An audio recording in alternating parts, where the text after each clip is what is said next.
Welcome to Board of Education meeting, Tuesday, February 23rd. At this point, let's rise for the Pledge of Allegiance.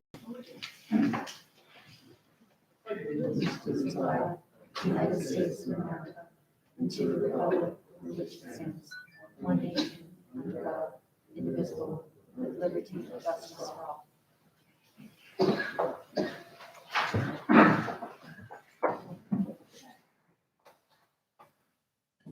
I had no announcements for tonight, except for the fact we're waiting for Todd Gilbert. I haven't heard from him, so hopefully he'll be coming soon. Can I get a motion to adopt an agenda? Naomi's first, Bob is second. All in favor? Motion passes, thank you.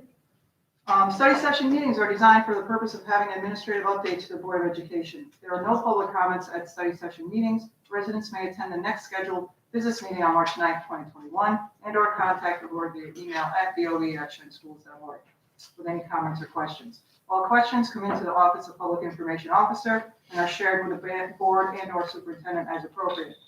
Policy questions, concerns are typically addressed by the board president. Operational concerns are typically addressed by the superintendent and/or designee. So at this point, Dr. Robinson, do you have comments?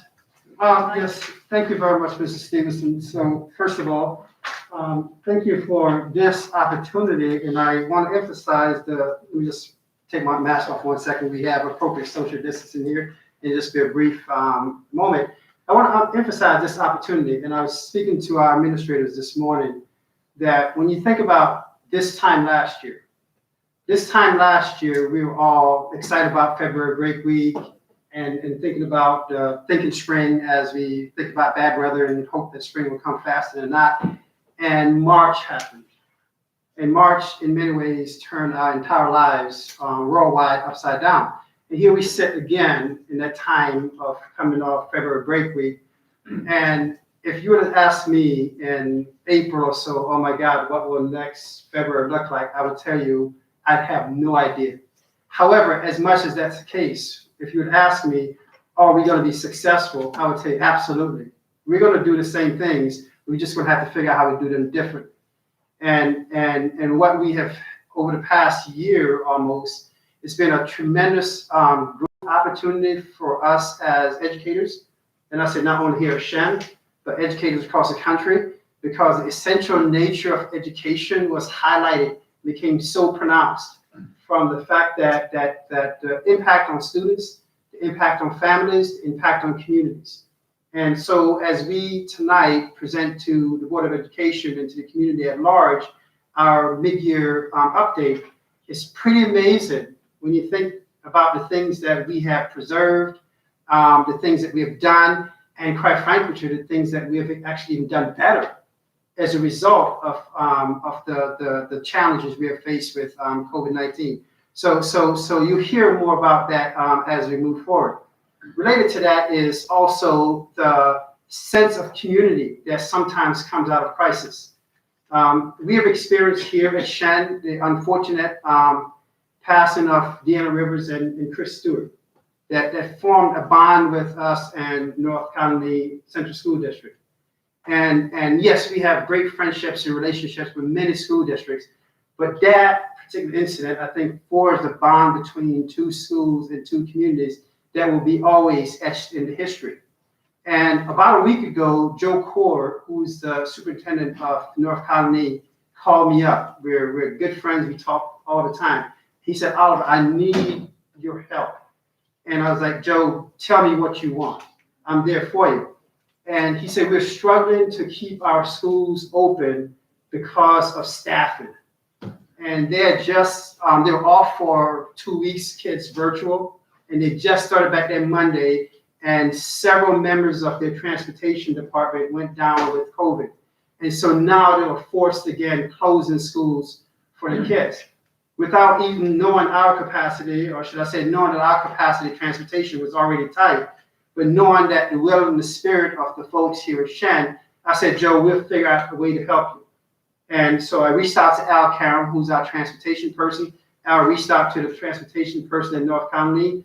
And Al's initial reaction was like, man, we already short 20 drivers. I'm not sure how we're going to do this. And he said, let me get back to you.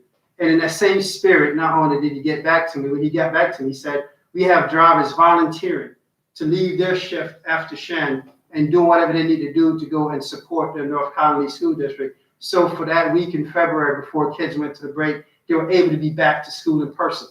And I won't read the entire letter. You have one, Mrs. Stevenson, that I certainly scanned and share with board members if you don't have it. A letter from Joe Core to express his tremendous gratitude to us as a school district, myself as a friend and colleague. However, I think it exemplifies the spirit of what we are experiencing in education right now. That people are coming together, doing things that they never thought possible, and doing those things well. And we've said it from the beginning. We're going to do things for the first time with the goal of doing those things well for the first time. And so I share that with you, and I'll make sure that the Board of Education sees a copy of this letter to talk about the spirit and the will of people to overcome in the face of challenges. And as a school district, we're thriving. We're thriving through this pandemic. And it's not an arrogant statement. It's not a bragging statement. It's a reality that exemplifies the unwavering commitment of the 1,700 almost employees that we call the Shenendehowa school community. From the person who's the first one to greet our kids on our buses to the second or third shift custodian, who is the person that's making sure that the next day when kids show up to work, everything in place. Everyone's playing a critical role to make sure that we stay open to the school district. And I want to provide that context because while we'll be going through this presentation tonight, it's more than just words on the slide. I want you to invoke that spirit that what this past year almost represent for us as a school, because I think we're better leaders, we're a better school community because one, we're more appreciative. And I'm going to punctuate this with a comment that a young lady shared with me, and ironically, it was a game that the South Colony girls soccer team was unable to play the championship game against our girls at the hour before the game at the field. We had to cancel that.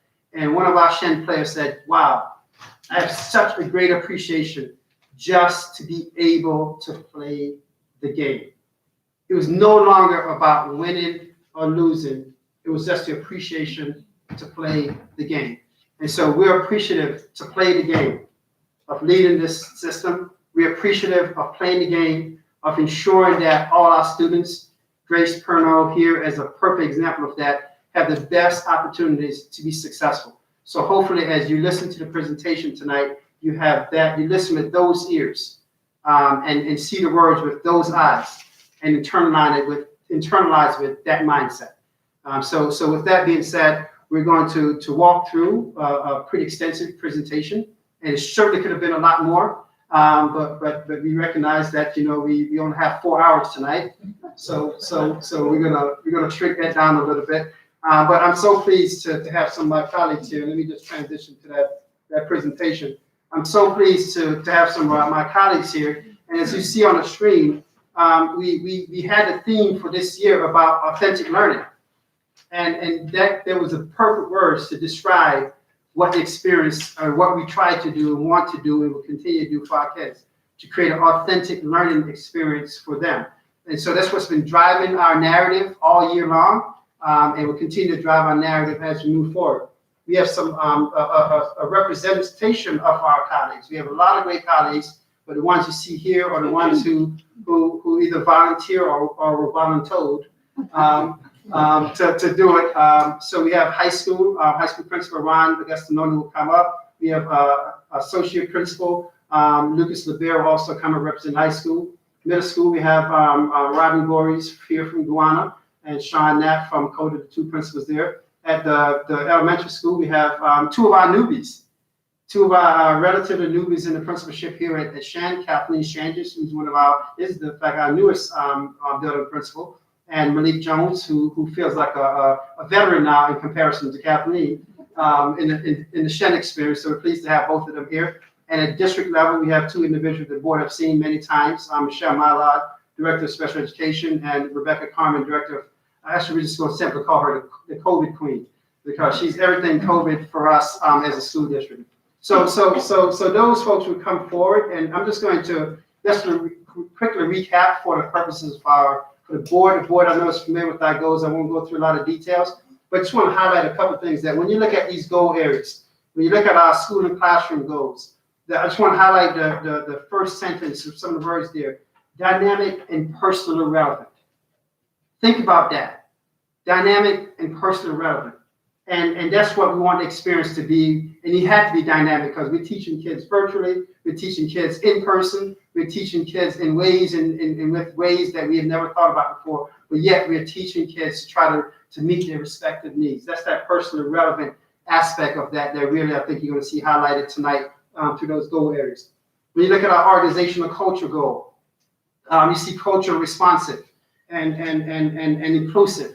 And I put on the table of each of each of the board members a copy. And actually, someone shared it with me, and I shared it with our administrative team. And somehow, one of our administrators made copies of it, and all through the district office, you see it posted. And I just want to read what that little poster says. It says, "Diversity is a fact. Equity is a choice. Inclusion is an action. Belonging is an outcome." And so when we think about our notion of organizational culture, of fostering equity and opportunities and outcome for kids, we're making a choice and we're taking action to preserve that experience for every one of our students. And so when you think about our organizational goal, just think about it in that context.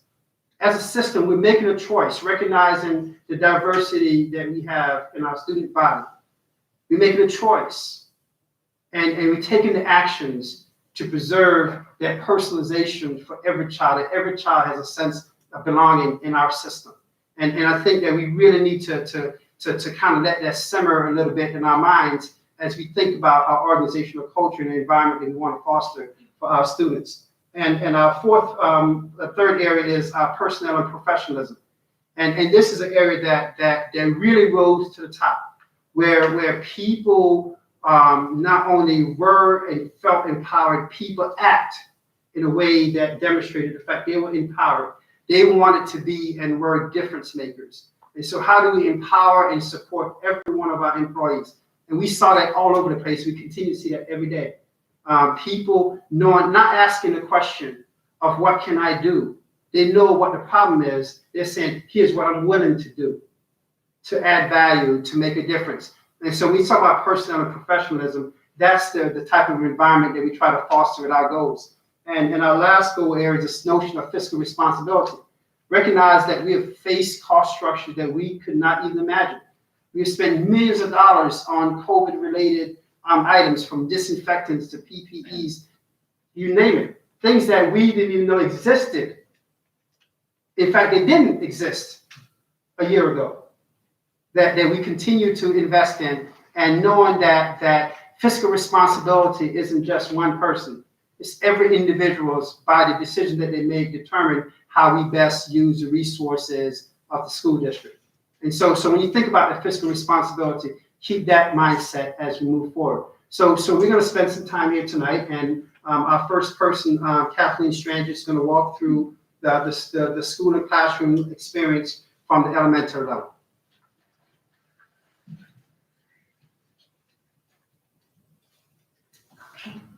Well, thank you, Dr. Robinson, and thank you to the board for this opportunity to speak to you this evening. I'm Kathleen Strangis, one of the newbies, as Dr. Robinson was kind enough to point out, and so no pressure, I go first, right? Okay. So I'd like to start tonight with this exciting slide, and you have it.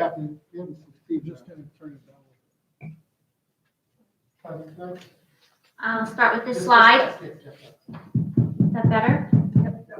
I've never been accused of being too loud, so that's interesting. So this slide actually contains a lot of data in that way, and I won't go through point by point, but we were working feverishly in the spring to sort of learn lessons, and at the same time, we were in that pandemic situation. And so we were very conscientious about what we needed to add to programming for both on-site and remote learning. Having said that, this is just one piece of the technology integration that came in at the elementary level. And what you see there is Clever was one of the tools that were brought in. I'm not sure you're familiar with that, but on a non-techie kind of way to explain it, if you can imagine the face of your iPhone where it represents icons with all your apps, that's what Clever does. It offers that one-stop shop for folks to log in with all their apps. And so from the user end at the elementary level, that was very helpful for our students to be able, as well as our teachers, to go to one place and log in. And the part that I hope you don't mind if I read to you is just that last sentence to show you the growth. So student logins increased from 35,000 last year to 395,000 in the first 5 months of this year. That's just one piece of the data that's on there. But we always measure those things that we bring in to see whether it's effective, and we want to continue to use that. And this is a tool that absolutely helped for both remote and on-site learning. Similarly, you see Seesaw listed there as a tool that was brought on. And we realized very quickly in the spring that we needed one consistent tool that was kid-friendly, more for the early learning at the K-3 level, where they're not so Google tech-savvy yet. And so Seesaw offered an opportunity for students to read, to recite, to show their work, to show student learning and performance, as well as teachers to access lessons that could be easily accessible both on-site and remote. So we have this word in our mind always, pivot, right? What is our pivot plan? And so these two tools allowed us to be able to always be ready. If that should occur, our teachers had information loaded in Seesaw, and it also helped us consistently communicate with our families. And that was something that we had learned from the spring that we needed to move forward, and it continues to grow now. For this second slide and this second goal, we talked about school schedule and the experience, and we had tons of collaborative conversations. Super proud of the collective efficacy of all of us, really putting our minds together, both at the building level in terms of our principalships, but our AAs and in alignment with our district administrators. And we talked about valuing the quality of the curriculum and the instruction. And so we worked very hard to make sure that in our planning for reopening, and as well as ongoing planning for the remainder of the year, how do we ensure the integrity of the instruction? And so you'll see here that although we had new science kits come in, and science, when you think of it, is very hands-on, we made a lot of adaptations so that students could still experience that, albeit hands-on through their teacher, and being able to understand how do we not share materials but still have that rich experience. Websites were developed in that way to make sure that the fine arts were not left off. We were very concerned with curriculum beyond just math and ELA and science and social studies, but Shenendehowa has a wonderful reputation for its fine arts and its PE. So how do our students still experience all the facets of that part of learning too? And certainly, when it comes to the eye of equity, we were very concerned with making sure that our ENL, our special education students, and our staff as well, that we always evaluated them for the maximum in terms of their service schedules and how can they be far stretching. And so sometimes we see that hybrid model where they're actually working with students on site and simultaneously remotely. It's amazing how far we've come in a short amount of time. And then this next slide talks about the measurement of student learning. And we took this from a continuum of progress mindset, if you will, and how do we ensure learning moving forward. So a lot of planning took place this year with meetings through the leadership of Rochelle Mitlack and Michelle Mylod for MTSS, so a multi-tiered student support services plan. That's what that MTSS is for. And that talks about, we know that students grow at different levels. We know their needs are varied. And so how do we offer our support network, or a blueprint, if you will, with an alignment of services that could be continuous and could be consistent throughout our 8 buildings.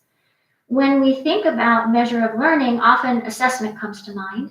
And so our data teams in every building, our grade level meetings, or our professional learning communities, whatever they're called in each building, we always like to reflect and meet and talk about our data, and quantitative and qualitative in that way. And so quantitatively, we have a lot of assessments. We know that we have gained great knowledge and insight from common assessments across our 8 elementary programs. So these are just some of the assessments that are mentioned here. And so then from looking at that, we can guarantee some strong instructional next steps for instruction in terms of the quantitative data, as well as the qualitative data. We were measuring that social emotional need throughout the year. That's been a priority, I believe, in all of our schools. We were talking about this morning in our administrators meeting as well. And so that's that qualitative piece that we were very concerned about too. And lastly, we also at the elementary level, it wasn't just a matter of management, if you will, in terms of these circumstances, but what else was new that we already had coming in? So we had report card rubrics coming in that helped us talk about effective grading practices. And we went to a trimester at the elementary school, and we had great conversation about whether that was going to go forward, and we needed it to. We needed that momentum to continue. And always keeping the emphasis on equity when providing guidance for grading for student learning, for students with special needs, as well as our English language learners. So I think I passed it off to middle school.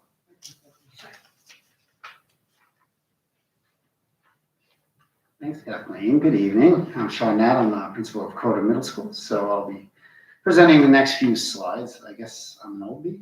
Am I an oldie yet? I must be. So,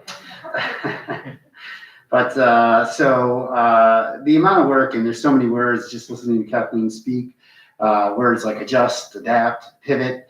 You're going to hear a lot of those. And when we are prioritizing curriculum, as we moved into this fall, what we had to do, and our academic administrators really took the lead on this, is we had so many different variables than we were used to. We were going to have some students in the middle school in a hybrid situation. We were going to have other students in a daily situation. We were going to have some students who are completely virtual learners or CDLs. We were looking at a block schedule as opposed to a 9-period day. And our day, based on the transportation and the way we could get that with the multiple runs and the incredible job that our transportation department did, shortened our periods, considerably. So teachers really had to work with their academic leaders and their building leaders to vertically articulate, what were the most essential things? What are those core skills, those core concepts that we had to make sure were there so that for the progression vertically, if you're in a 7th grade English and then next year into an 8th grade English, what ones, with our transition last spring may have been lost in the shuffle and needed to be refreshed. So many things there and so much work done in order to do that. And that's not even bringing in the SEL piece. So a lot of work done there and very, very good work that I think we would all want to do, but we were pushed a little bit to have to do that. And then when we started looking at the in-person and the CBL, is how do you engage those learners simultaneously? Our model in the middle school turned out to be one in which I've got 20 students in front of me and 15 at home, or 10 in front of me and 20 at home, so you need to be able to use the apps appropriately in order to make sure you're getting engagement. Are you assessing the students appropriately? So a lot of work went into that and with all of our PD. And then, internet connectivity was paramount. And I don't know that I was on a first name basis, and I think she would text me on the weekends, the lady from Spectrum, in terms of making sure that we could get everybody what they needed in terms of having reliable internet. We had hotspots through IMS that we worked with them very closely. We did home visits. I literally, we're working with parents on phones as they're going through. No, the blue cable has to go here. There should be a power cable, and that's what it took. So, and then how do we bring parents along? Parents were thrust into roles some of them never had imagined. So how did we communicate? And really, that was it. Communication. I wonder if all my parents are tired of me with my daily update every single night. Tone it back a little bit, but a lot was done there to educate our parents so they knew what was going on and try to keep them sane as well.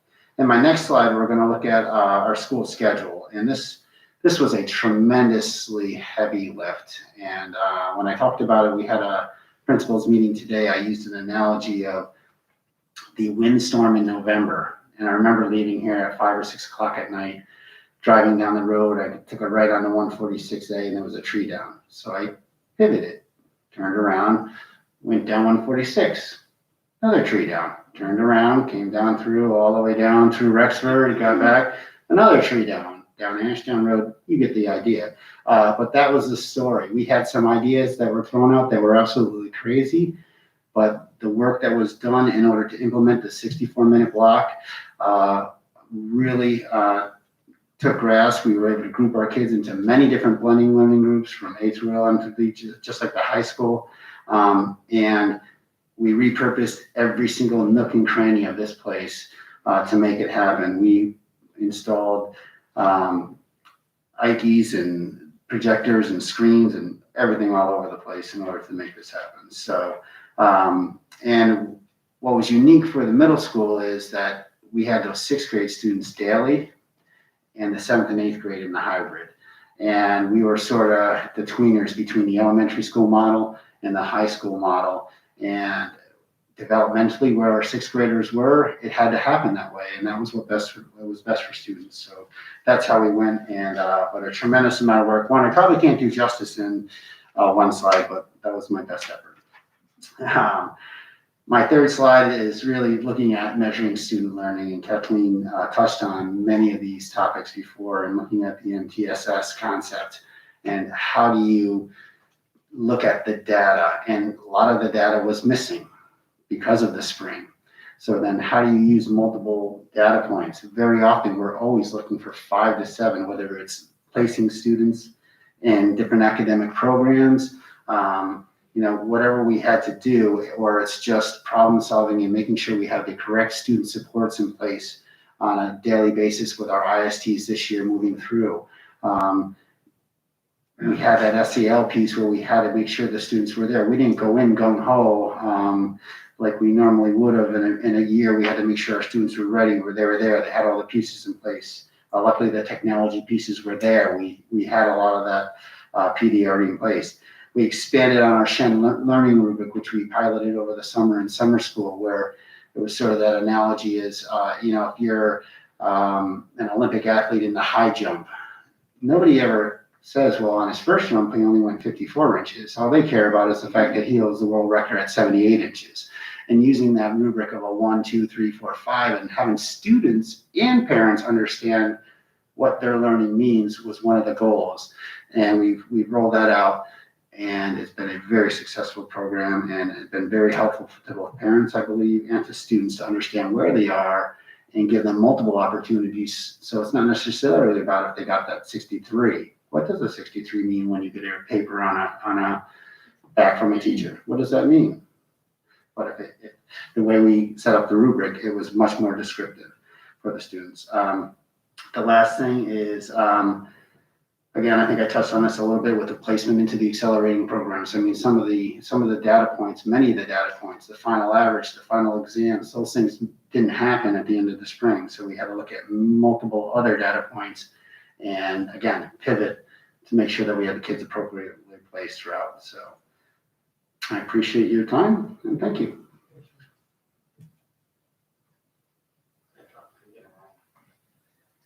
I'm Ron Agostinoni. I'm the principal at the high school. You're going to hear some things that Sean and Kathleen already mentioned, but as we developed a new schedule, we prioritize special education, and as some of you know, that sometimes runs as a school within a school. So that was a big priority to make sure those students were able to meet their needs. So they run with a school within a school because the schedule isn't one size fits all. So a lot of our self-contained programs, still, we adjusted their schedules to work best for students and their needs. Our SEL, you've heard the term SEL, social emotional learning. That has existed. We've done social emotional learning, but it hasn't been at the forefront. It's been part of it. We had to have a mindset shift, and we had to shift our mindset to put that at the forefront. And we didn't just shift our mindset. We gave teachers the tools to do it. We had teachers train teachers. So with those tools, they were able to take social emotional learning to the next level. Again, something we've done, but we've been able to bring it to the forefront. We talked about all the staff and faculty who have stepped up. It was mentioned on here monitors. Like Dr. Robinson talked about staffing and keeping our buildings open. Our monitors have played a key role. I know in all the buildings, but specifically for the high school, they've done so many things they typically have not done in the past, and have been flexible and have stepped up and helped keep our buildings open. And with the internet connectivity, Ken McDermott is in the back. He's helped us out a lot. I know we've done some of the blue cable here, like Sean was mentioning, and calling Spectrum and working with hotspots and getting hotspots on buses for our CTE students, getting students in who don't have connectivity. And I can't say enough about our SHED students, our student help desk. We have remote help desk. Students can go on. Students have taken ownership of letting us know when there's an issue with their Chromebook, and our students help fix them, or IMS help fix them. So it's really been something that was set up prior, but now has grown as we move through this pandemic. As we look at schedule, heavy lift, a lot of hard work, but I want to say this did not start when COVID started. COVID did not drive our schedule. Shen drove our schedule. This has gone on for 2 years. We've had the conversation about block schedule for 2 years now, and it was about the learning. It accelerated a little bit. We're going to look to do this coming up, but we were ready. So we made that transition because of the hard work that went in for 2 years. And then, of course, everything Sean mentioned in all the work we did in August. We created flexibility for students. It was all about the students, and I give credit to our teachers because all the flexibility for students made their job harder. And we've let students come in hybrid and CBL, and they're learning from home, and it's been all this flexibility for students. But the flexibility hasn't taken away the high standards. We've learned that we can be flexible and maintain high standards for our students.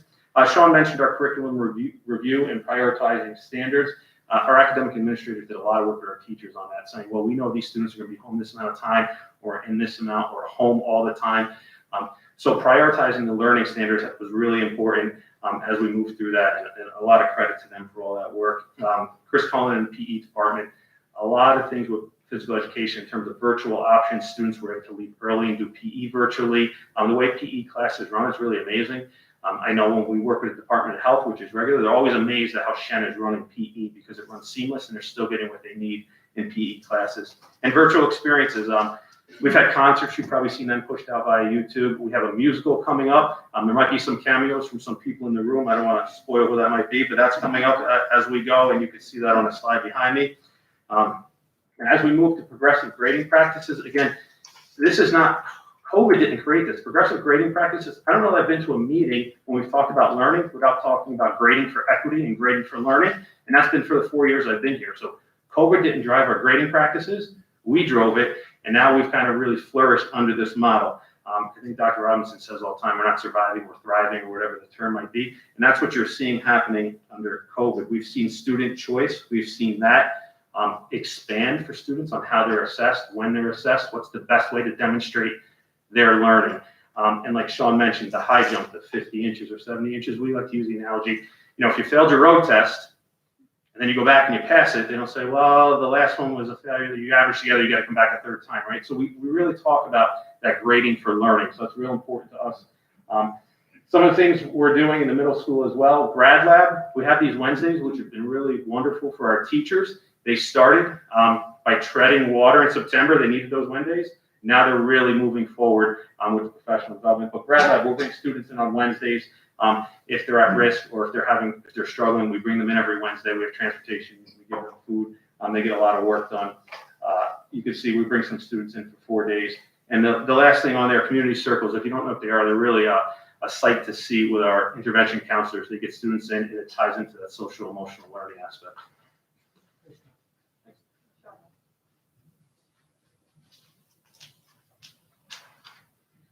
Good evening. Amy? So returning to in-person school this fall was our #1 priority. Given social distancing restrictions and our commitment to maximizing instruction for our students, our initial focus was on developing and articulating a plan for a safe return to school for our students and our staff.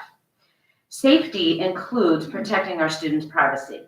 As a result of the requirements of Ed Law 2D, we are setting up processes to evaluate our software programs to determine current programs that are compliant with confidentiality regulations and the identification of those programs that are not compliant, so we can help them become compliant or find an alternate program.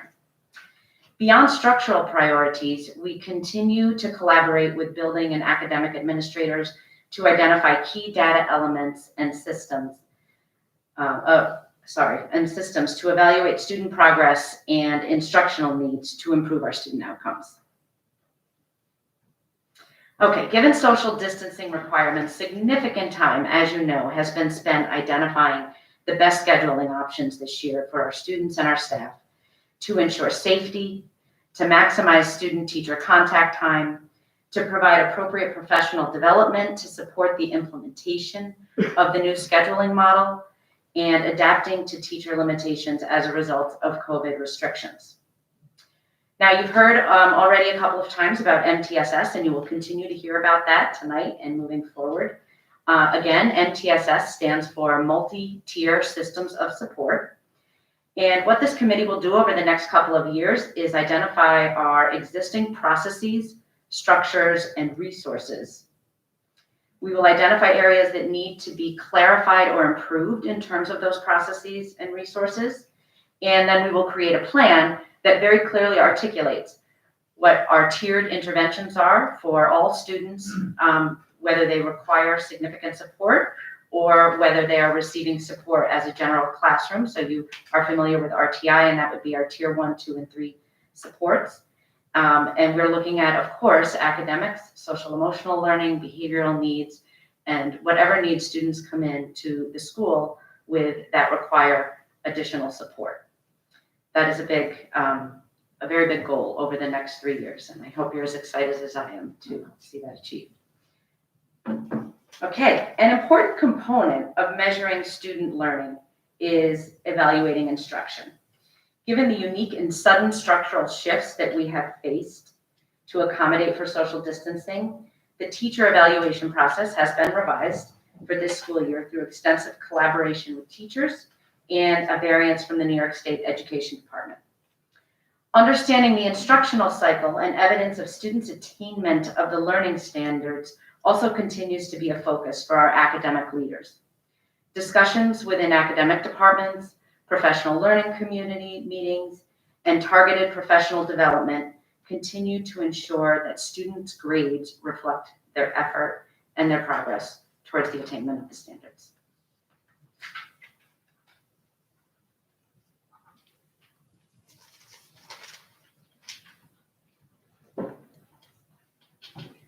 All right, good evening, everyone. I'm Malik Jones, and as Dr. Robinson alluded to, I'm kind of the new oldie or the old newbie. It's good to see you all this evening. So we at the elementary level have, wanted to ensure that during this time of social distancing and COVID, that consistent energy and effort and emphasis was being played not just to students' academic needs, but to their social emotional needs as well. And some of my colleagues have already hit on that idea of social emotional learning.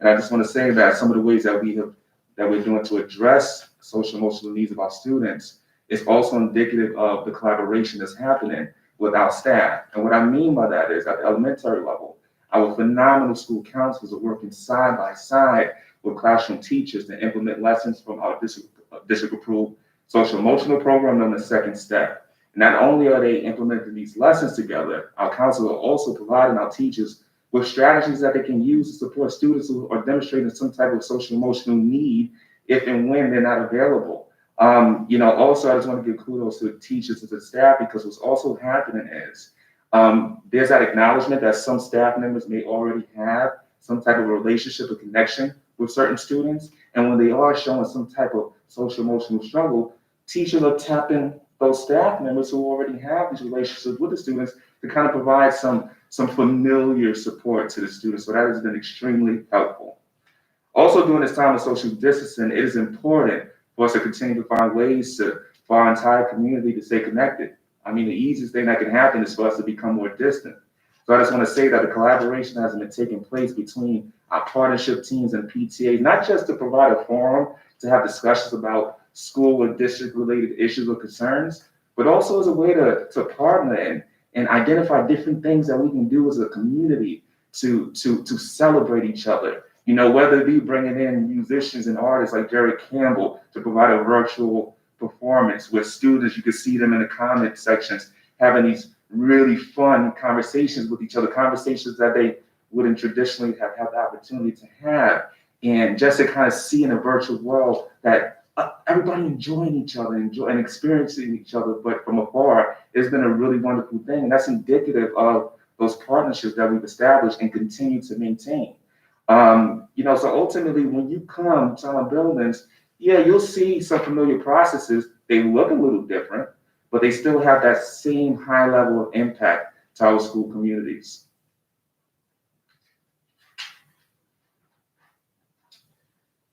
So it goes without saying the importance for our students to see people who look like them within the literature that we immerse them in. So in regards to that, we at the elementary level have continued with the purchasing and expanded our multicultural library, our classroom libraries, and not just this idea of purchasing multicultural literature, but what are we doing with it? So we've been working side by side with Dr. Midlack, to help our teachers integrate the multicultural literature into their daily instruction, right? To make sure students are exposed to it. We're not just exposed to the literature, but also having conversations about the content that's within it. So we're kind of happy to see, that ball rolling and really starting at an early age around these concepts.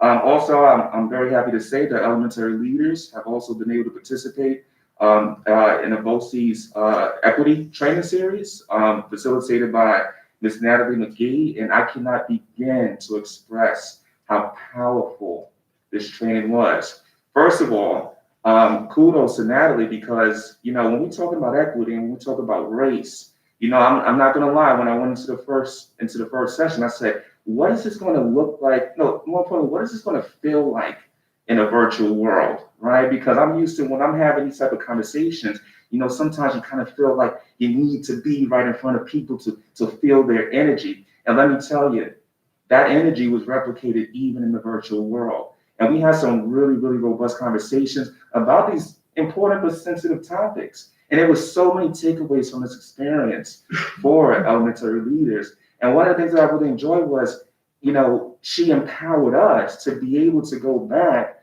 to our staff and engage our staff, in these important but sensitive conversations. So that ball is just getting rolling with that, but it really goes in line with the work that we've been doing at a whole district level in regards to having these conversations, and then coming up with some action plans regarding how do we increase equity and diversity within our district. So we've been very excited to participate in those particular series, in those particular sessions.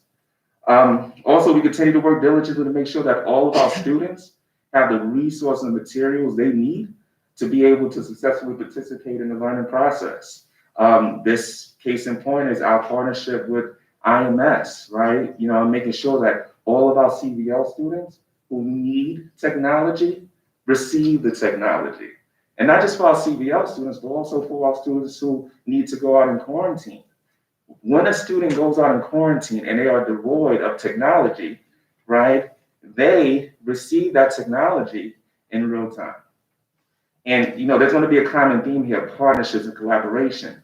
Them getting that technology in real time is a testament to us working with Ken and IMS, and also kudos to our elementary technology committee, right? Because it was that partnership between the committee and between IMS that allowed us, or allowed them to develop a plan that allowed for that technology to get into our students' hands so promptly. So kudos to them.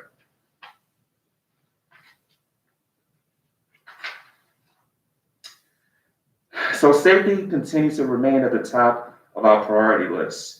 And, part of our modus operandi for promoting health and safety within our respective buildings is making sure that our parents and our families and our staff are informed. So some of the things that we have been utilizing are platforms such as our SIS messaging, combined with school and classroom newsletters and communications. We use these platforms to make sure that we are replicating the messaging that's coming from the district. We're tailoring it to our school communities, and then we're providing opportunities through mechanisms such as our PTA meetings that are still happening, through our partnership meetings that are still happening, through our faculty meetings that are still happening in the virtual world, to have conversations about those important, safe, and healthy communications that went home. It's one thing to send it out. It's another thing to make sure that if there's any further questions or concerns as this relates to their students in our respective schools, we're providing our families with those means of addressing and engaging us in those conversations.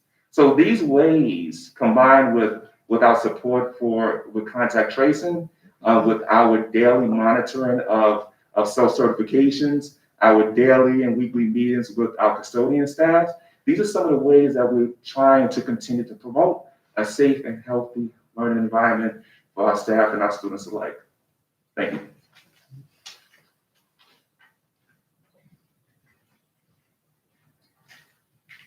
Hi, everyone. Robin Gorey's Guana principal. It's great to see everyone.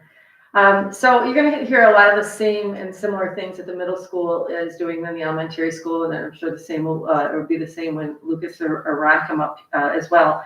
But I have the slides actually in front of me. So the middle school faculty, staff, administration, we have taken the social emotional learning piece and really embraced it this year. And I can't say how proud I've been of our faculty, our staff, our students, our parents, how we have all collaborated. And we keep hearing that word, but I can't say enough. I've never gained more of appreciation for my elementary and high school colleagues than I have in our collaborations to piggyback and steal ideas from them and to move forward, to do things that are in the best interest of, of our kids. Besides infusing social emotional lessons into our classrooms, we have monthly, or we have actually weekly, Monday morning, we push out messages to the students, and they're from our students, and they're healthy messages for the kids to think about. This week was something about drinking water, more water, how important it is to drink water, which we all know that that's the case. But we have a website, and it's a virtual calming room, and if anyone would ever like to take a peek at it, I would urge you to do so. But it's one of those where even any teacher at any time could take a second, and it's relaxation music. It might be dogs that are playing, which different things calm different people.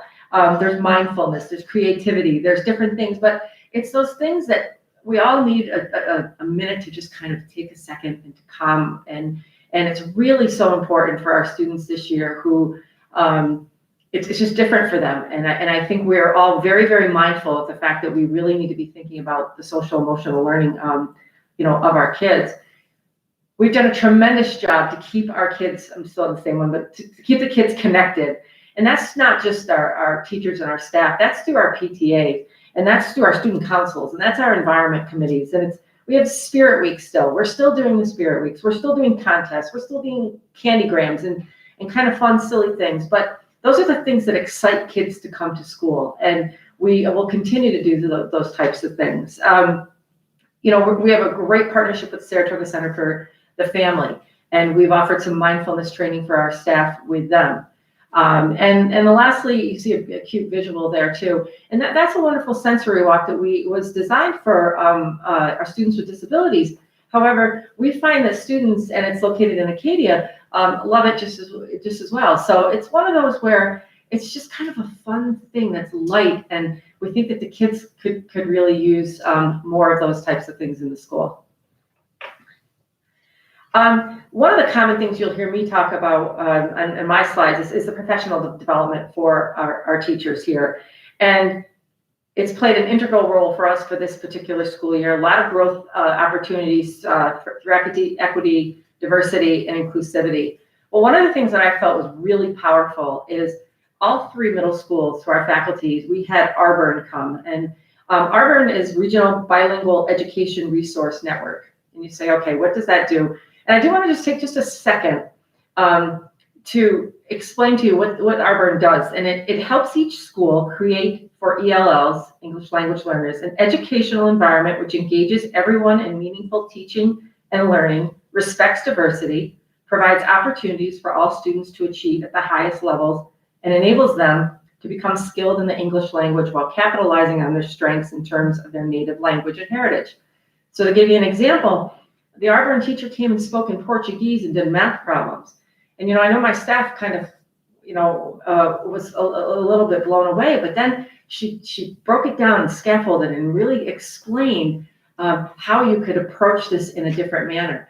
And it was very powerful. And we have that resource through the work of Sarah Chaffee. We have an amazing resource that we can tap into, all of our staff, to be able to explore better ways to teach our kids who are the ELL. So that's really important for us. There's just one last piece. I want to apologize. And on the screen up there, they're talking about departments, and we're looking for primary sources that represent diverse perspectives and backgrounds. Besides that, our librarians are also taking great steps to also look at doing the same to have out in circulation in all three of our libraries as well. So it's not just through our primary sources, that's wonderful, but we're also doing that in our libraries as well. And safety. As Sean mentioned earlier, in terms of us sending out emails, we are doing a tremendous amount of dialoguing with students, dialoguing with parents on how parents can help us with our students. But we have been reminding folks all year, just in terms of, we still want to remind the middle school students of, washing their masks and hand sanitizing and so on. We have taken safety so, it's paramount for us for this year. And we do sound a little bit like a broken record. As you all know, I have we're going to be hiring for a new assistant principal in Gowanna, and I have an interim with Mr. Paul Rickcheck is in with me now. And walking around today was, okay, remind Mr. Rickcheck of some of the rules here in our school, and it was kind of cute. But what it also provides is a constant reminder, and we all do this, constant reminder to the kids of all those important things for that are for safety that we want in our schools. Staff has done a remarkable job of updating seating charts. That has been huge for the middle school, because if you're transition for block 1, 2, plus a lunch, 3, 4, we want to make sure that if we have to quarantine a student, we have the most up-to-date seating charts as possible. So staff has done remarkable, and that also includes our faculty as well as our monitors are doing those. I can't say enough about our front office staff. They're doing a fantastic job. We have had some times where, boy, I wasn't sure if Gowanna was going to be able to chug along, because we had several people out. But we rallied and we found substitutes that could cover another class. We had monitors that could cover. We had teachers that could cover. We had administrators that could cover, and so on. So I can't say enough praise for our front office staff to be able to make sure that we could man our buildings and still provide our students with an adequate instruction for that day. And then, the last slide, you will see that, we didn't stop. We didn't stop this year and just say, what are the safety protocols that we need to have in place just to get us through the COVID time? We looked at other things that we needed to do to kind of move forward. So you see new cameras. We're still finding areas in here that to go from Gowanna to Kota, I might miss the student in a certain area, and that's a key area that we need to have a camera in. So we're looking at cameras and blue lights. And lastly, we were really, really aware this year of making sure that when we did drills, that we identified when we had our 8th through all students in for 7th and 8th grade, because as you know, our 6th graders here every day, so they would get them, but also through our M through Z. So we're always keeping in the forefront that we have 2 separate groups that are coming in similar to the high school.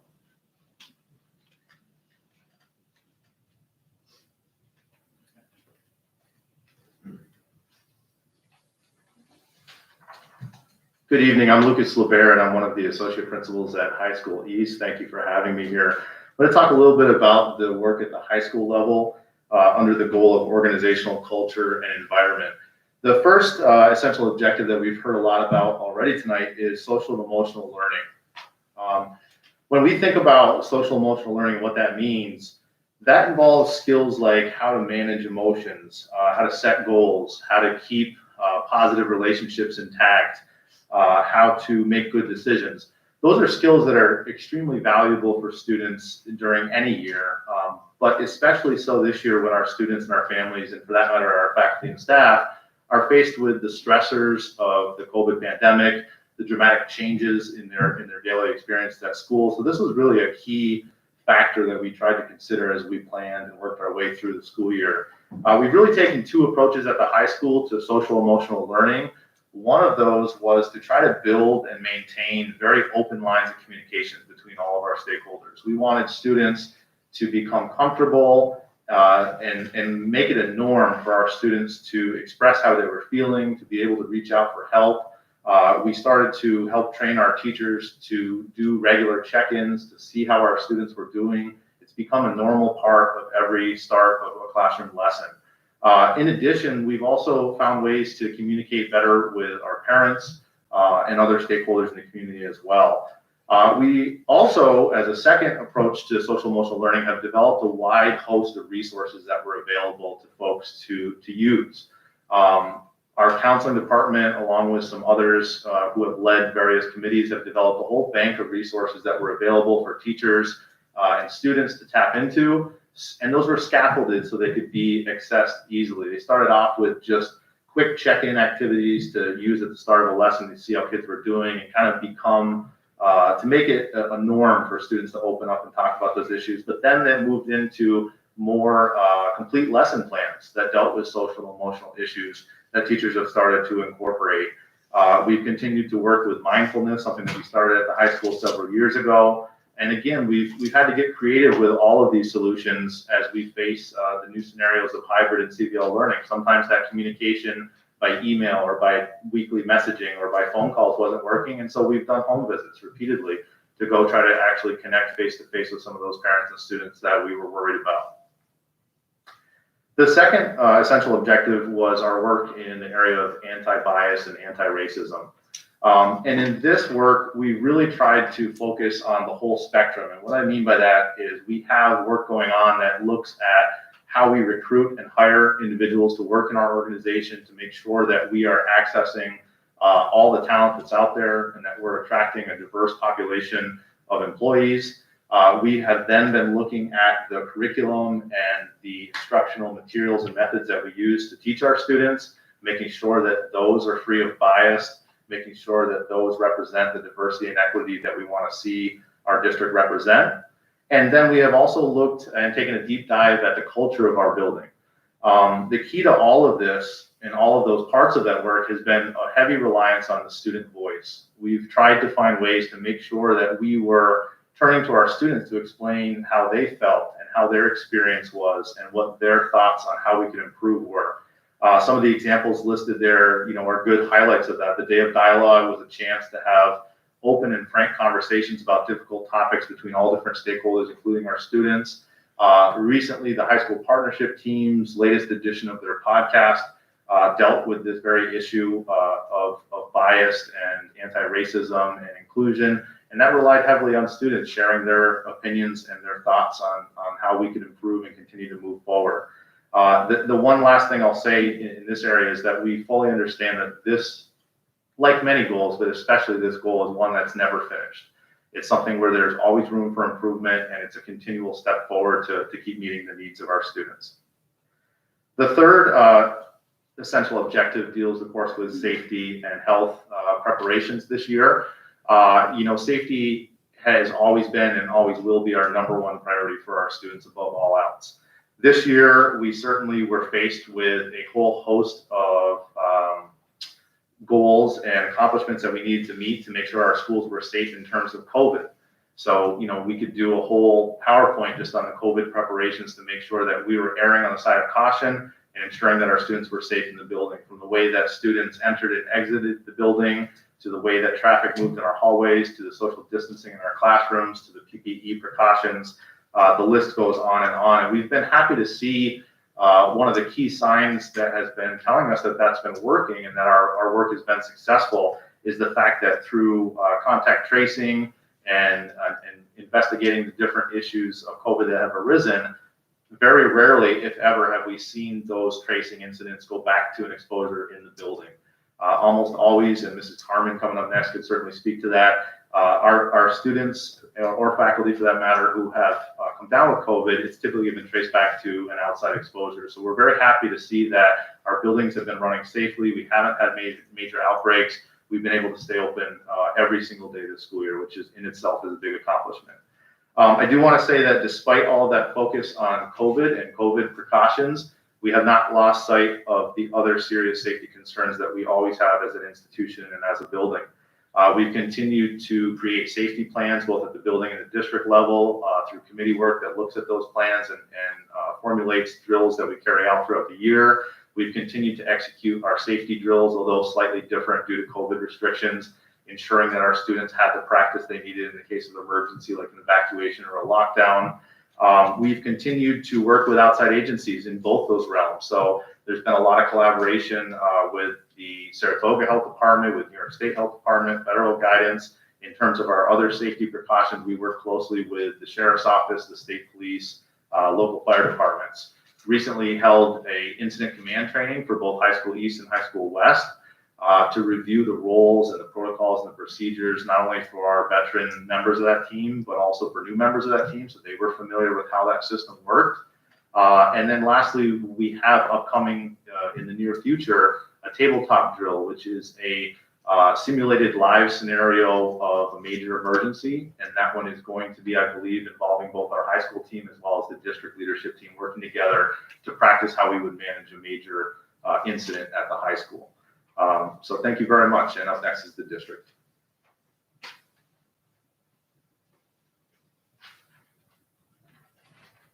Good evening. I'm short, so hopefully everybody can hear, okay? So addressing the social emotional needs of our community is multi-pronged, and you've heard a lot about social emotional learning tonight, and it integrates ongoing initiatives with the K-12 counseling departments, the Student Support Center, and many academic departments across the district, including mental health wellness, trauma responsive, and restorative practices. In addition, we as a district have had a keen focus on our most vulnerable students to ensure that the virtual students, students with disabilities, as well as students with discipline infractions are identified and provided the necessary supports to be successful. The district is committed to preserving equity and foster diverse and inclusive environments where every student feels connected, ensuring the provision of an anti-bias and anti-racist education.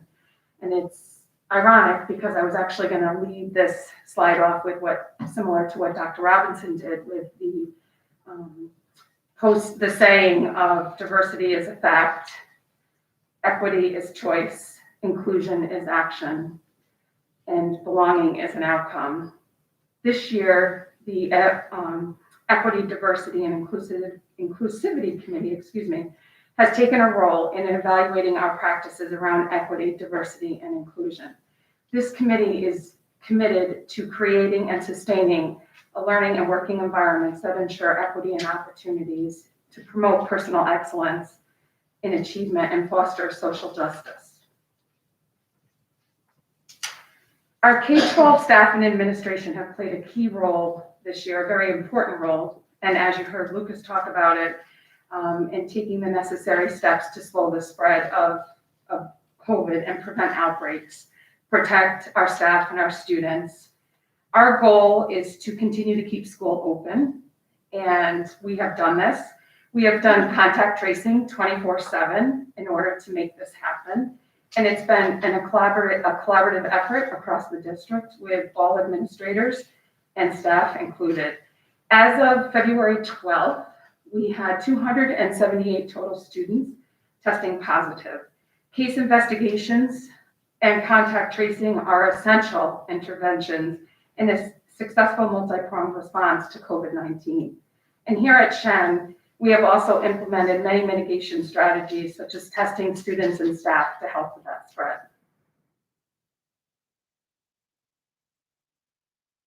Additional mitigation strategies have been implemented, such as the daily self-certification, safety videos, COVID Corner from the COVID Queen, just to name a few of the things across the district. While COVID-19 has been the priority, we would be remiss if we did not mention the fact that we have not become complacent with our safety practices here at Shen. We continue to work to update our district protocols and drills, and most recently conducting a lockdown drill at the district office and working to collaborate with the high school on the tabletop that Lucas was just referencing. The district's proactive response to COVID-19 is one that we should be extremely proud of. Our district was purchasing cleaners, disinfectants, PPEs, and other items, like Dr. Robinson said, that we didn't even know existed, to ensure that we were ready for reopening, and we were committed to ensuring that we were going to stay open. The safety of our staff and students is and has been the #1 priority here at Shen.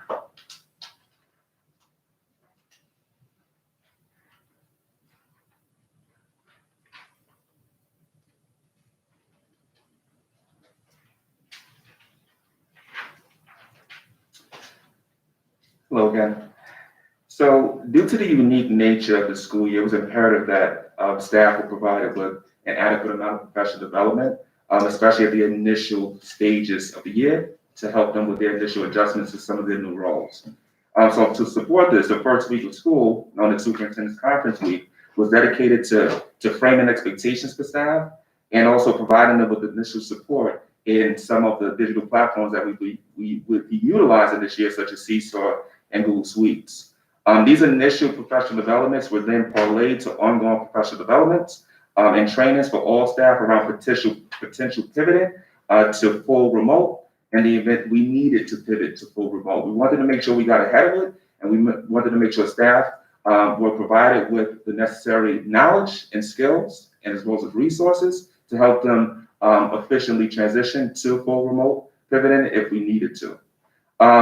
As a testament to the amazing wealth of knowledge that we have right here within our Shen teaching ranks, our SPED CVL teachers collaborated, there's our collaboration word again, collaborated with our tech specialists and provided our special ed aides with tutorials and professional development to help them better support students who were learning in a virtual classroom.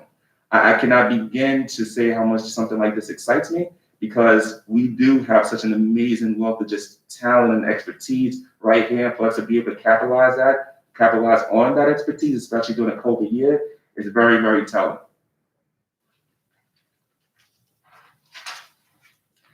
Lucas hit on this a little bit. As we know here at Shen, we have a very well-structured and very well-organized hiring process, a process that allows us to recruit the best of the best and the most qualified candidates. Due to COVID, some parts of the process had to be readjusted or adjusted to a virtual format, which wasn't necessarily a bad thing, right? Because this virtual format allowed us to really cast a wider net and interview a broader, more diverse pool of candidates who, during normal circumstances, may not have been able to make the voyage, up north. And so for us to be able to do that really kind of helps us kind of broaden our horizons and kind of helping out with our our plans and some of the things we're doing to try to make sure that our staff is representative of the students in which we teach. So wonderful way to kind of pivot and show that, complete pivoting for something like the hiring process isn't necessarily a bad thing. Although there were some adjustments made to the hiring process, there were some non-negotiable aspects that remained intact.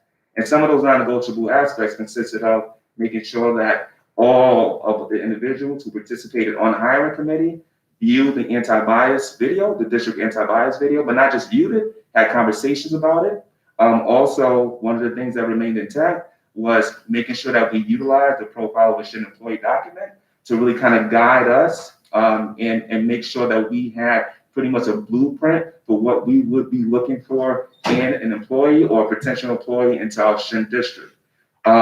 Additionally, elementary leaders continue to participate and provide input on district level committees, such as the Equity, Diversity, and Inclusivity Committee and its Personnel and Professionalism Subcommittee. And I'm happy to say that some of the work that's being done right now on the Professionalism and Personnel Subcommittee is we're working on making recommendations to human resources regarding ways in which we can align our diverse and inclusive hiring practices, and in turn make the process a process that is already strong, make it a little bit stronger. So really excited about that work. As mentioned earlier, it was imperative that we provided initial support and professional development during superintendent conference week to staff as they took on new roles. I mean, we have classroom teachers and AIS providers, now CVL teachers. We have unified arts teachers who are now classroom teachers, right? So we needed to make sure we were taking care of them in the form of professional development. But we also know that in regards to support, the best support that we can give our staff is ongoing support. And staff have continued access to asynchronous and synchronous learning opportunities that are not only geared towards our primary learning platforms that I alluded to before, such as Seesaw and Google Suites, but professional development that's also focused on ways to help our staff effectively teach our programs, such as Heggerty and Foundations. So those opportunities are always there at their beck and call. Additional CBL teachers have had half-day professional development opportunities, and these professional development opportunities provide CBL teachers an opportunity to work with their other CBL counterparts and just to share their CBL practices, right? Because some of those practices that are in the traditional classroom can't like cleanly and easily transition over to the CBL world. So CBL teachers, and based on their feedback, really appreciate the opportunity to engage in conversations with other CBL teachers about things that are working within their CBL realm. So they felt it was very beneficial. And once again, this is PD not once again, but this is professional development that they asked for, they yearn for. So we have to make sure, and we continue to make sure that we provided very professional development to really meet all of the needs of all of our staff. Thank you.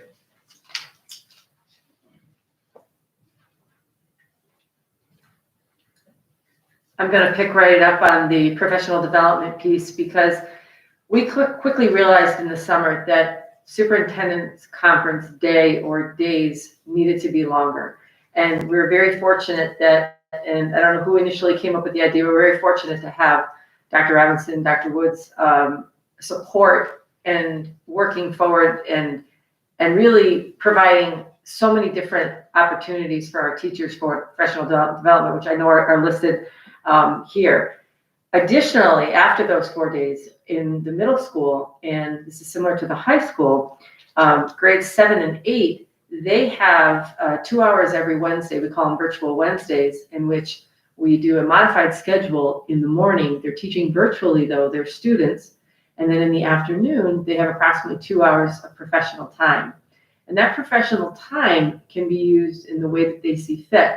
It could be collaborating with their social studies with a social studies teacher from their own school, from the tri-building. It could be with their teammates.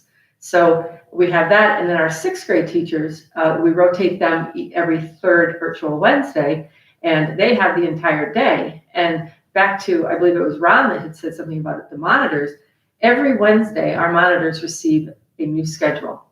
And on that new schedule, it tells them what their new schedule is going to be for that particular Wednesday. Which teachers are they going to cover? So it's kind of a fun thing each Wednesday when we see. So each Wednesday we have something new here. Catch us tomorrow. We'll have something new. But I can't say enough about.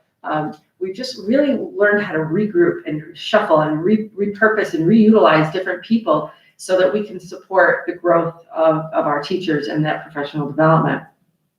Then as the first semester started to come to an end in December and January, we had the opportunity again to have our half days of professional development. And what we did is we surveyed our teachers and we asked them, what do you need? And we went back to some of the same ideas that we had from September, and we reinforced those, and we used some of our internal experts to provide that PD, and we did some work on instructional technology. We did more work on assessments, teaching in the block schedule, and certainly our social emotional learning. Very similar to some of the things, again, that Malik said here, just in terms of our hiring practices. All members of our interview teams, we do watch that anti-bias hiring video. And I think that's really important. And I love the piece, too, of the discussion. And I think it's very important for people to watch it and to have that discussion about what does that mean? Because naturally, we probably all have certain biases in some way, but we want to talk about those and make sure that we're all going in with the same frame of mind to hire the best individuals that we can. I can say, going back to, I definitely think that we have streamlined some processes. I think in terms of paperwork, I've been involved with this many interviews, and Mrs. Bush, I think, is she here? Yep, Mrs. Bush has been involved with this many, but I've seen from my small perspective here is that some of our processes are so much more streamlined in terms of paperwork. And we interviewed a candidate yesterday from Virginia. That most likely could not have happened had we not had the Google Meets to be able to do that. So that's kind of a unique process, and maybe something that will continue. But so again, there have been some processes that have streamlined from it, but it's definitely something I think we should be proud of, our entire process here at Shen, so that we hire the best candidates for each job.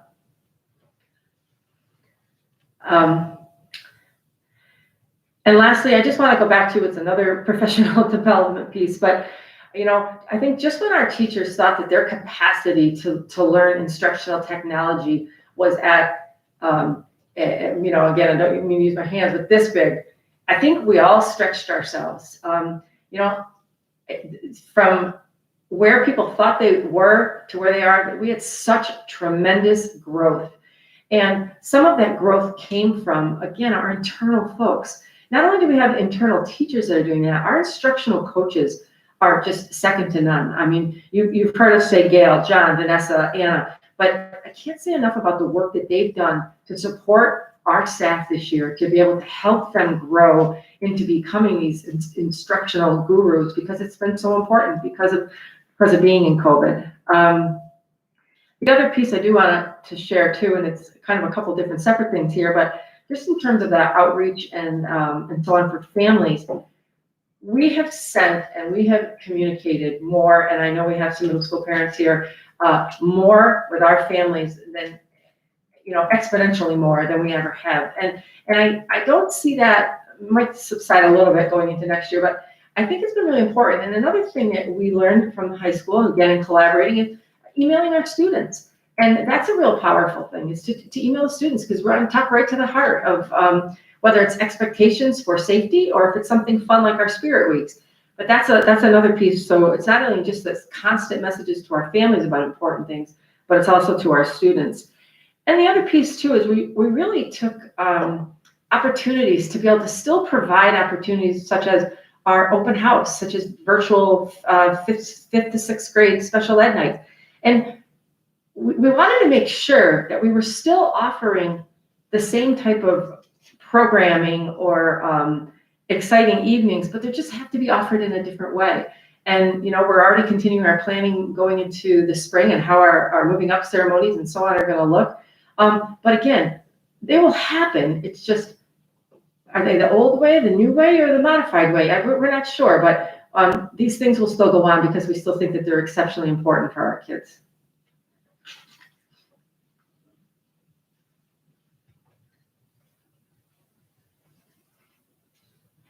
So continuing on the common theme, and I think that's important, that things are not in isolation, right? There should be common themes. You're going to hear some similar things happening at the high school. When it comes to professional development, those first 4 days, just to frame it, our teachers came back to something completely different. They didn't have 9 periods. They had 4 blocks. They didn't have an A and B day. They had A, B, C, and D. They taught A, B, and C. They taught A and D. So they came back to something completely different. They came back to one-way hallways. They came back to different protocols. So those first 4 days, not only was it professional development, it was just getting adjusted to what school looks like. But credit to our teachers, because they came back and they didn't dwell on that. Okay, here's the one-way hallways. Here's the protocols for masks. Here's my schedule. How do I deliver instruction? How do I reach my kids virtually? So a ton of credit to them for really coming back and getting into the instructional delivery for our students. Also important to point out that the Wednesday times, the PD time, so ours is 2 hours in the morning. Robin mentioned theirs is 2 hours in the afternoon. Not only has that grown, it's grown organically. It has grown so when you walk the buildings now, you'll see teachers, they're working on things together. Oh, check out what I learned. Come in and look at this.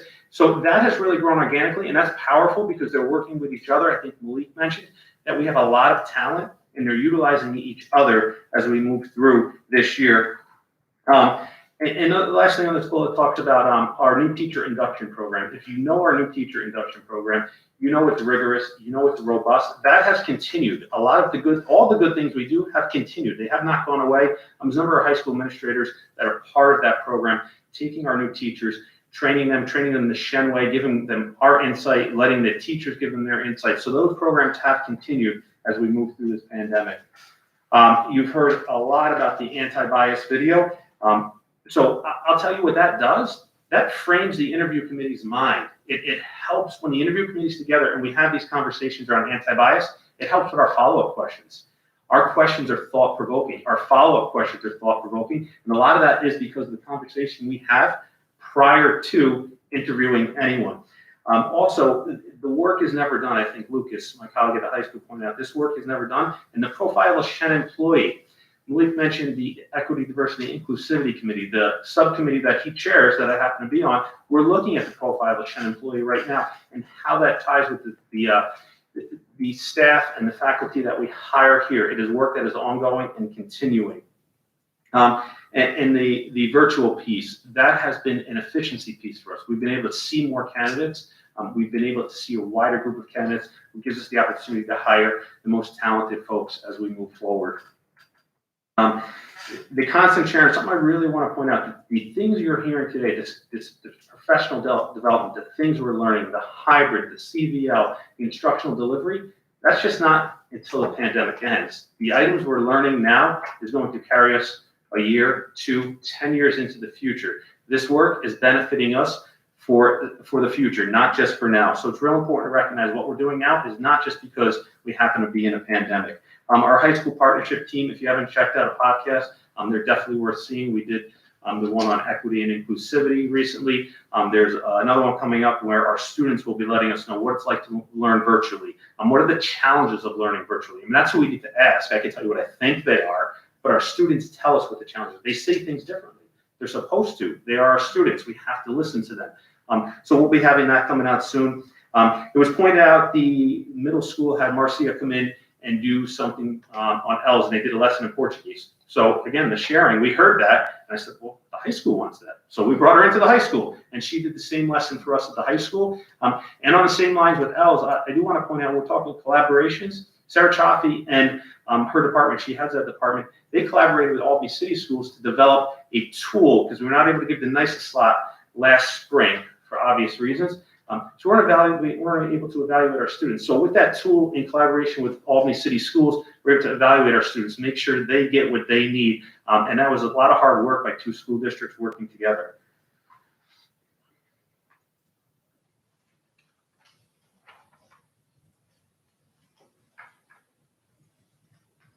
Hello again. Given the option for virtual learning this year, significant time has been dedicated to supporting our parents as they partner with us to educate their children. Web-based resources have been created and shared with families, as well as live parent trainings designed to provide support to increase student focus and engagement, and also to support the mental health issues of students who are at home and could be feeling isolated, as well as missing their friends. The Human Resources Department has spent significant time this year collaborating with district and building administrators to shift to a centralized digital resource center on Inside Shen. This provides for easy access to all personnel-related resources, from hiring to teacher evaluation to support for substitutes. With the enormous amount of forms and processes we have, this has been an invaluable resource, the way it is organized for all staff to access whatever they need. Standard training has continued for teachers and administrators on the required annual components of staff evaluation, such as completing a tenure portfolio and evaluating our related service providers, which includes such staff as psychologists and speech therapists. The restrictions around in-person teaching and learning has not deterred us from providing an extensive repertoire of professional development for instructional and support staff. Professional development continues both within and outside the district through various platforms such as Google, Zoom, and WebEx. Professional development has been provided on many topics to support staff meeting the broader technical parts of their positions, as well as more refined and specialized needs of students. Beyond the classroom, professional development is just as critical for our non-instructional staff to ensure compliance with state regulations and to ensure a safe and equitable experience for all staff and students in the district. Training this year has been focused on best practices in cleaning, best practices in financial process and management, and sexual harassment training.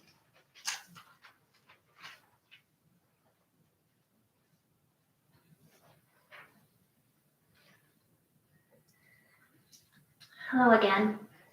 So I have the fiscal responsibility. I believe that's our last overarching goal area. And the first words there, that school reopening capacity. I wish that this first bullet and even some of the other ones that my colleagues had spoken to could be in like font size 44, if you will, just so that you could get the impact of the weight and the amount of time and the effort and the energy and the collective sense of efficacy as a system that goes into some of these conversations. So by no means do the small bullets give justice. However, I have to give a shout out here to colleagues at the elementary level.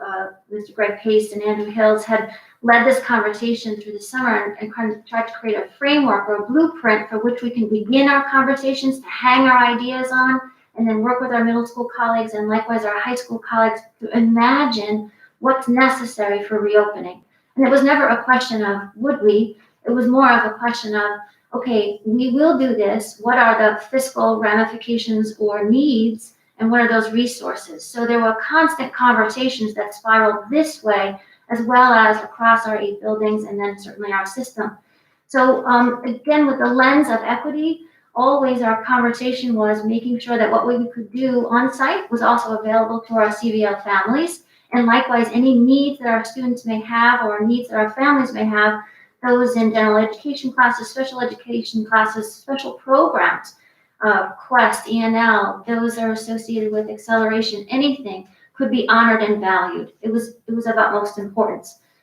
There was no aspect, if you can imagine, of a building's functioning that went unspoken or unturned, like the stones were all turned over. Every aspect was looked at, arrival, dismissal. We mentioned one-way hallways. Ron talked to us about teachers coming back and having to learn school. Well, we had to plan how do we teach students to learn school this way as well. And so every part of utilizing a building, from its physical space to its systems to its staff, was reimagined. And I have to say here, you may say, we use the term open-minded often, and that conversation and all that work that we have done in the past about an open and growth mindset was definitely present in our staff. There was no one that was resistant in that way. It was more of, let me share this perspective. Let me share what the middle school's doing. Let me share what I've heard about the high school. Let me share what Dr. Robinson shared with us last time. It was that shared energy that made us grow and feel that we could do this together. And likewise, beyond the fiscal responsibility, we take it as an obligation always. And so I liked what Ron was saying earlier. This wasn't necessarily driven by COVID. We're always encouraged. That is our responsibility and our obligation to ourselves and to our system, and certainly to our students. And a shout out here to our AA, Michelle Rihuba, who said, we need to move forward with thinking about instruction, what comes next. And so our math program will be coming up next. And there was a lot of work with teachers that had invested time in vetting materials, thinking about onboarding materials. What would that responsibility look like? How will we be able to move forward with that kind of learning? And that energy was just as important. In terms of equitable resource allocation, we had to be very wise and planful, using and leveraging those resources that we already had. I equate this, I'm probably dating myself, to the concept of silly putty. It always comes in that little egg. It's always the same, but you had to sort of shape this, and so that it could change shape and form, never getting more necessarily, but just taking on a different shape. And so here, all of us together, we had to do that. We had to reassign our teachers. And again, I give a great kudos to our teachers who understood and valued that message that we were all coming back, that we were all interested in being here for the students. And so whatever it took, wherever I had to teach, whatever I had to teach, everybody was all hands in. And that included, as I said, those special programs. There was no question too big or no question too small. It was just a matter of how could we move forward. And so the special programs were valued and they were deemed necessary. We wanted the students to have that rich experience.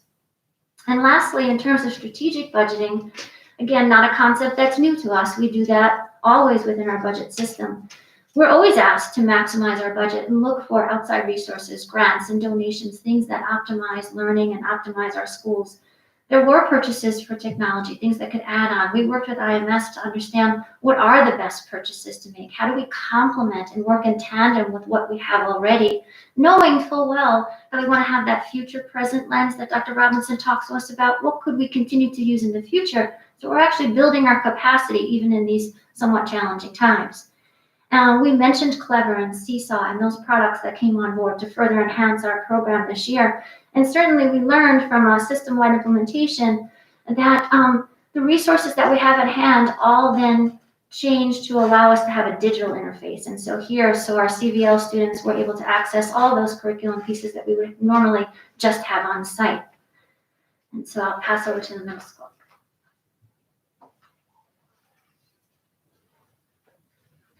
Thanks again, Kathleen. Hello again. I started off my first few slides talking about the words pivot, adjust, and I'll continue with that theme. And, when we talked about the school reopening capacity, our grounds department, our custodial crew, our facilities and ops, the effort and the collaboration and the time spent was outstanding. I can't even go into how hard those people worked and how much they did. We would meet twice daily with Steve Scott, our head custodian here in the middle school complex, Bill Luke and myself, and go through things and how we were going to open. And I remember sitting watching the news, it was last night or the night before, and Dr. Fauci said something like, we just don't know enough. And I remember saying those words probably on August 20th, and then having to come back on August 21st and ask Steve, well, I know I just had you put all those standing desks into the gym, but one of the teachers had a great idea, because once you start presenting remotely simultaneously with kids in class, you realize very quickly you needed to use your desktop to do the presentation, and you needed your Chromebook to see all the kids' faces who were remote. And we repurposed all of those standing desks, and we probably weren't going to have a lot of movement in the classroom this year, so we repurposed those so that we could do that. We installed thermal imaging scanners throughout every single main entrance in each one of the buildings, and spent countless number of hours trying to figure out what would be best, where it would be. We had so many when we would start to contact trace, and they would have the 360 rooms with that deep cleaning. It was kind of cool. They looked like the Ghostbusters out there. But setting up a schedule, we had a very thorough room utilization schedule set up so that the custodial crew knew exactly when every single room was free. We had our cafeteria staff moving food from our cafeterias to gymnasiums to adaptive gyms, plus the cafeteria to some classrooms, and making sure that we were cleaning appropriately. So the efforts that they put in, and not to mention I don't know how many hand sanitizers were put out there, and we tried many different ways to even install them. I remember using the double-sided sticky tape, and then like on my birthday around August 31st, I came in and it was so hot that day that they'd fallen off and they were sticking on the floor. To the plexiglass and making sure that I was going to say hot spots, but that would confuse high traffic areas where we had a lot of traffic and a lot of population, that those people were protected with those plexiglass dividers and so on and so forth. On my next slide, we talk about our resources and how can we maximize our program, and that's really what we kept coming back to, especially with where our kids are developmentally. Our sixth graders, they might not be in the same place as our seventh and eighth graders, and we really, really tried to see what was the safest for our families. Was having sixth graders home without their parents who were both working, is that the best thing that we can do as a district? And we didn't think so, and it certainly wasn't the easiest path. And we certainly bumped heads a lot, but we knew what we had to do, which was best for our students. And that's what we looked at. We looked at every single staffing possibility you could imagine. And I remember meeting with my teachers and texting them and driving home and talking to them. And one of my teachers, he said, Sean, if you throw another burning bowling pin at me, he says, you're going to have to juggle it with me. He's like, I'm trying as best I can. But those were the kind of questions, and people were stepping up and really giving great feedback on what we could do. And again, we continue to work with IMS, making sure that we had that. We had all the mirror sessions that was where the middle school looked a little bit like the elementary school, where we had some kids in separate rooms for some of the arts, but that was to preserve the program and make sure they still had the best opportunities possible. And finally, in the strategic budgeting, this is where I think Barb Saliker and I are from the same fabric. We're I'm always trying to keep everything and repurpose it. And I don't know how many chalkboards she brought me down that I have resurfaced into these brand new whiteboards that we had to put. We didn't have whiteboards in the gymnasium that was in the structural area, or the adaptive gym. We didn't have Ike's LCD projectors, screens. I was crawling around crevices all over this place, pulling out screens and everything we could do, as was, Steve Scott. He just shook his head every time he saw me, and I'd be in jeans and a t-shirt. He's like, "Uh-oh, what are you doing now?" But we purchased, where could we get the most bang for our buck in terms of omnidirectional microphones, in terms of voice amplifiers? What was it going to be like in a gymnasium with a classroom? And we didn't end up having instruction in the gymnasiums, but we thought we were, besides phys ed, obviously. And then how each of those things shifted. I already talked about the standing desks and the LCD projectors.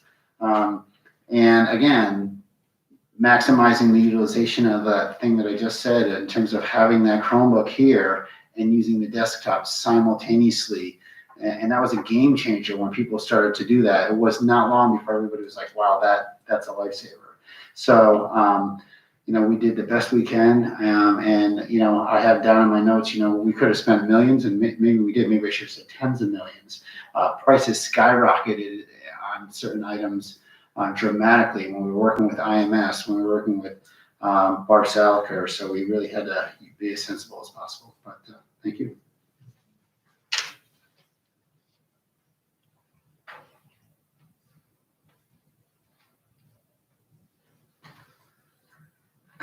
Hello again. So talking a little bit about the fiscal goals at the high school level, the first essential objective has to do, of course, with reopening.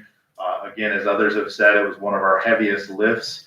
The basic idea here is that we were trying to accomplish the goal of maintaining excellence in our educational delivery while working between a set of finite resources, things like space and staffing, and time for that matter, that we had no ability to increase.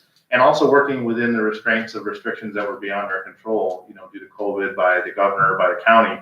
One of the best examples, I think, that we could briefly talk about is the idea of coming up with a wide variety of educational settings for our students so that each student could meet their individual goals and have their needs met by us. So we have, the majority of our students, we planned and executed a hybrid system, but we also ensured that our parents had a CDL option for those that wanted to remain fully virtual. But as we started to examine our reopening and needs of our students, we realized that we had to go beyond that. We had to make arrangements for some of our students to actually be in 4 days a week. Some of our struggling students, some of our special needs students needed to be in contact 4 days a week. So we made arrangements so that we could reallocate resources and make the space and find the different staffing arrangements to make that possible. Other scenarios arose as we continued to move forward towards reopening. We realized that many of our VOTEC CTE students were going to be coming back and interrupting some of their education because of the travel time and the new block schedule. And so we made arrangements for students returning from VOTEC in the morning who normally would have been on a bus or on the ride home missing part of their next block. We made arrangements to find a space for them to be able to log in virtually to that class at the high school and then continue on home afterwards so that they weren't interrupting those classes. We rearranged their lunchtime so that they could have access to their full educational spectrum. Even special circumstances like our music department. Again, like others have mentioned, we wanted to continue the excellence of our fine arts programs. And so we had to reinvent how our music classes were delivered. We moved our music department into the auditorium, into back hallways, kind of reutilizing all of those resources in unique ways so that we could not only reopen schools and function, but also make sure that all of our students were experiencing the same educational benefits that they have had in the past years. The second essential objective has to do with equitable resource allocation and kind of creative resource allocation. That's really been kind of a central theme as you've seen with these fiscal conversations. Again, I don't want to be repetitive, but I have to go back to the example that's been mentioned a few times with the monitors at the high school. I have the pleasure of working with our monitor staff at High School East, and between the two buildings, we have over 40 monitors. And in a typical school year, they have a very important role, but it was a very different role. It was based on student management, on student supervision. In a typical year, we might have 2,500 kids in the building at a time. And so it was a very crucial role for them to carry out. This year, however, in a situation where so many things have changed, where student discipline and student management and student supervision wasn't as taxing because of the low numbers in the building with the hybrid system, we shifted those folks to accomplish other tasks and to meet other needs. They had to be trained with new skills. They had to be familiarized with new technology. They had to adapt and carry out some roles that were well beyond what they normally had done. And we were able to work with them and accomplish that. They were able to push in and work in a structured study hall environment that became virtual. So they're meeting with struggling students during their free periods to help them get organized, help them prioritize, help be a communication piece between teachers and students. They're working, as some folks have mentioned, to supervise and manage students in person who are learning from a remote teacher. So they're the ones that go in and set up the technology, create that link between teacher and student, even when they're not in the same room, so that experience can be as beneficial as possible, even when a teacher is at home teaching. And it's been really great because not only has that accomplished the goals that we needed to meet this year, but like Ron mentioned, this is going to be a valuable asset moving forward. That workforce of monitors now has a new set of skills. They're more diverse. They can be used in many different ways. And probably most importantly and most rewarding has been seeing them become more connected and more invested in the community as a whole. I can tell you every single day I see monitors and remote teachers talking and bouncing ideas off each other and even giving feedback on lessons, things that I've never seen before. Monitors having one-on-one relationships with kids in a way that wasn't as frequent in the past. So that's been a really great thing to see. And it's been a way for us to take the resources we already had in the forms of that monitor staff and mold them into something that's going to be more valuable, not only this year, but in the future. Finally, in terms of strategic budgeting, we have a very exciting time this year at the high school in particular in this realm, because we are finally seeing the culmination of long-term planning, budgeting, and construction for some major projects at the high school. We're currently almost finished with a full revamp of many of our science classrooms, a full remodeling of those science classrooms to keep those spaces up to date with changing needs for technology. And then we're also just a few weeks or perhaps a month away from unveiling the whole new tech wing, which has been a long-term project that's going to add a lot of value to our students' experiences. And again, the goal here is that those changes aren't just to meet the needs superficially for this year or the next couple of years, but rather to create flexible spaces that can be used in many different ways for many years moving forward. You know, a lot of times when people hear about a new tech wing, they're thinking of a wood shop. And yes, we do have a wood shop, and that'll be a vital part of it. But that tech wing covers everything from high-end computer design courses to our automotive repair classes to, full home construction courses, a lot of courses and a lot of skills that are going to provide great value to our educational system at the high school. The other thing too is that, these COVID-related budgeting items have forced us to be mindful of how we can meet the needs, not only this year to keep our students safe, but also moving forward to make sure that they come out of the pandemic in a position better than they came in. Thank you.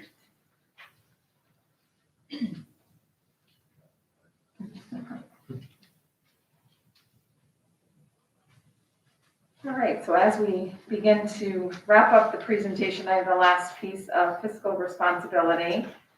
So while we look to reopen and to continue to stay open, allocation of resources continues to be a priority to ensure that staff is trained on COVID protocols and staff have the proper PPE and resources to be able to perform their jobs effectively.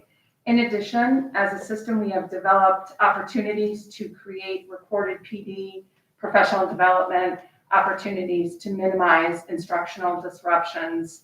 We leveraged our resources and we're looking at how we can be more effective and efficient with our time and the technology that we have. Compliance with DOH and CDC protocols was imperative during this time. Again, ensuring that the district has what we need in regards to PPE, cleaning supplies, and temperature scanners to continue to mitigate the risk of COVID-19.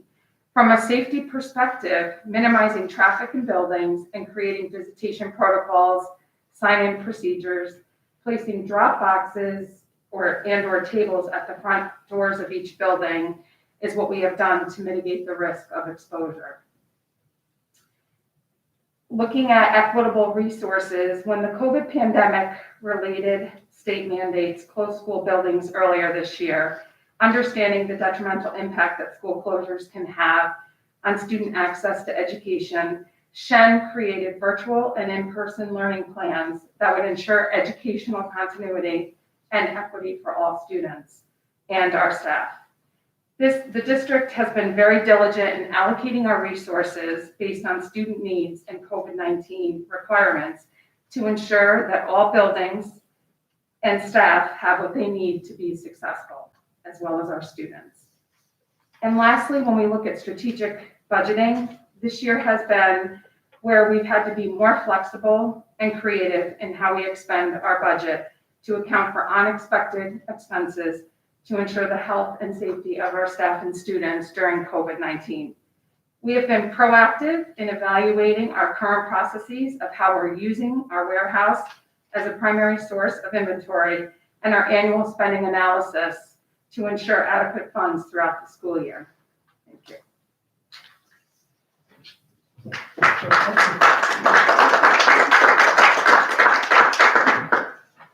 So I want to say thank you very much to the board for, indulgence is actually not the right word, because the board's role is not to indulge, right? The board role is to provide us the leeway and support to do the things that we do. So thank you for your support. For the last, who knows, hour and 45 minutes, maybe an hour and 30 minutes or so, you have heard what has been captured in many hours of thinking, many hours of actions. And so while it may have felt long for you to sit here and do it, you saw the enthusiasm on the face of those people who are here who represent, again, 1,700 employees of the school district who are every day singularly and collectively committed to providing the best opportunity for our students. And so I really hope that as a board and the community who's listening, really appreciate that. Because in many ways, many ways, and you don't have to look too far for comparison. Shen is in, and we're doing great work. We did great work prior to COVID. We're doing great work during COVID, and we're going to even do better work moving forward, because the next thing that you'll be hearing about is how we look to reimagine education for the next 10 years. And so we don't think things in a day or a week. We think things in long-term chunks and always taking that future present perspective. What do we want tomorrow subsequently will dictate what we do today. So thank you very much as a board for giving us this opportunity to present. And I want to say kudos to all the colleagues who are represented, who are not here, for their work. As you know, there have been many proud moments as superintendent. And I would say this past year is probably one of the proudest moments for me personally as an individual, but more important as a system. Because I think we have really cemented ourselves as a system, that everyone is willing to say, you know what, you take a rest, I'll take the ball from here. You take a rest, and when you're ready, you come back into the game.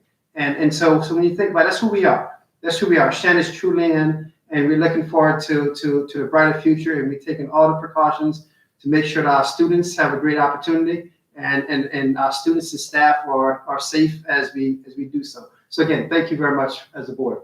Thank you. So, you know, it's not just, it's a long day for all of you. So first of all, thank you so much.